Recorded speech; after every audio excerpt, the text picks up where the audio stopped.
लेकिन ये झूठ इसलिए फैलाया जा रहा है कि जो हमारे साथ लोग जुड़े हैं पूरे देश से, उनको हम कैसे गुमराह करके अलग अलग कर सकते हैं। मीडिया हमारे बारे में खूब नेगेटिव दिखा रहा है। इस आंदोलन के बीच में अगर जॉब कोई बाधा डालेगी तो हम जॉब छोड़ने के लिए भी तैयार हैं। सभी देशवासियों को नमस्कार। जैसा कि खिलाड़ियों के बारे में जो अफवाह, जो झूठ फैलाया जा रहा है, मैं उसके खंडन के लिए आप लोगों के बीच में आया हूँ। ऐसी कोई भी चीज नहीं है।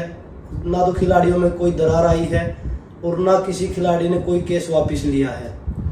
हम सभी एक साथ हैं और मजबूती के साथ लड़ रहे हैं।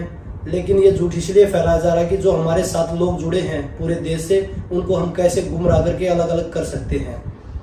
जैसे दिल्ली पुलिस ने और एक न्यूज एजेंसी है ANI, उन्होंने जो अफवाह फैलाई ट्वीट करके कि कोई पुख्ता सबूत नहीं मिला इसलिए केस को बंद कर रहे हैं, तो वो सिर्फ अफवाहें हैं। उन्होंने वो ट्वीट बाद में डिलीट भी कर दिए। तो आप ऐसी चीज़ों से सावधान रहे, क्योंकि मीडिया हमारे बारे में खूब नेगेटिव दिखा रहा है कि भाई खिलाड़ी वापस चले गए हैं, इन खिलाड़ियों ने जॉब ज्वाइन कर लिया है या कुछ कर लिया है। ऐसा कुछ भी नहीं है। अगर हमारे इस आंदोलन के बीच में अगर जॉब कोई बाधा डालेगी तो हम जॉब छोड़ने के लिए भी तैयार हैं, क्योंकि हमने अपना सब कुछ दांव पे लगा के हम ये लड़ाई लड़ रहे हैं। क्योंकि ये लड़ाई बहन बेटियों की इज्जत और मान सम्मान की लड़ाई है। तो हम देश की बेटियों को जब तक न्याय नहीं मिल जाता तब तक इस लड़ाई में लड़ते रहेंगे। नमस्कार। सभी देशवासियों को नमस्कार।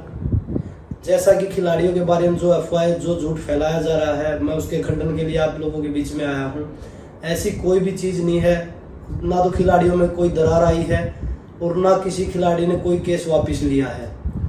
हम सभी एक साथ हैं और मजबूती के साथ लड़ रहे हैं। लेकिन ये झूठ इसलिए फैलाया जा रहा है कि जो हमारे साथ लोग जुड़े हैं पूरे देश से, उनको हम कैसे गुमराह करके अलग अलग कर सकते हैं। जैसे दिल्ली पुलिस ने और एक न्यूज एजेंसी है ANI, उन्होंने जो अफवाह फैलाई ट्वीट करके कि कोई पुख्ता सबूत नहीं मिला इसलिए केस को बंद कर रहे हैं, तो वो सिर्फ अफवाहें हैं। उन्होंने वो ट्वीट बाद में डिलीट भी कर दिए। तो आप ऐसी चीज़ों से सावधान रहे, क्योंकि मीडिया हमारे बारे में खूब नेगेटिव दिखा रहा है कि भाई खिलाड़ी वापस चले गए हैं, इन खिलाड़ियों ने जॉब ज्वाइन कर लिया है या कुछ कर लिया है। ऐसा कुछ भी नहीं है। अगर हमारे इस आंदोलन के बीच में अगर जॉब कोई बाधा डालेगी तो हम जॉब छोड़ने के लिए भी तैयार हैं, क्योंकि हमने अपना सब कुछ दांव पे लगा के हम ये लड़ाई लड़ रहे हैं। क्योंकि ये लड़ाई बहन बेटियों की इज्जत और मान सम्मान की लड़ाई है। तो हम देश की बेटियों को जब तक न्याय नहीं मिल जाता तब तक इस लड़ाई में लड़ते रहेंगे। नमस्कार।